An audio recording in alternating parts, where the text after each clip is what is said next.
In this tutorial, we will see how the main circuit setup works. So main circuit setup is basically carries out a pre-simulation by setting different voltages at different nodes prior to the main simulation.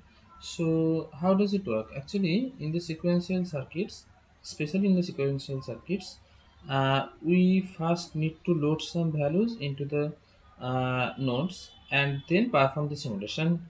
So main circuit setup works in that, and it can also work in combinational circuits, but that is actually uh, since the sequential circuits can carry memory, so if there is any remnant memory that need to be cleared, or there is any memory that need to be introduced before the simulation, then we can use the main circuit setup before the main circuit. In program, it is declared after the main circuit, and the code block that is written inside the main circuit setup and the end main circuit setup is carried out before the actual simulation. The syntax is like this: there is a optional time argument, and then there are the nodes, reference node names, and it starts with the command main circuit setup, ends with command end main circuit setup. So let us implement it to construct 4-bit parallel in serial out shift register. So where is this? This is the one. So this is these are the marks and D flip flops. So these are the predefined subcircuits used here, and the nodes are referenced. You can see the marks 2 and D flip flop here references here. This is the D flip flop player. So basically, pair prime and serial prime, these three are not needed for our purposes, and these are the serial prime is common in node 1 probably. Hmm, let's see.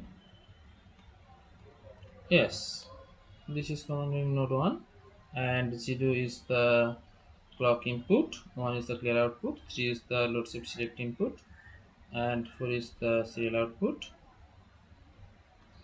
Sorry, serial input, this one, this is the 4, and 5 6 7 8 are the d1 to dd, da being the significant bit and dd being the most significant bit, and there is serial out at the node 12, this one. So before we perform the simulation, we need to first load the parallel bits into the register. So this is how it is loaded. You can see from this table, and this is the clock, and these are the inputs. Sorry, this is the clock, these are the inputs, 5 6 7 8, and the one is probably the clear. So first it is 0, and then the previous inputs are cleared, and this is the 3, that is the load shift select, and then the main circuit setup ended. We have used the scan here to obtain the clock node voltage during the simulation and print the output, the serial output voltage. So let us perform the simulation.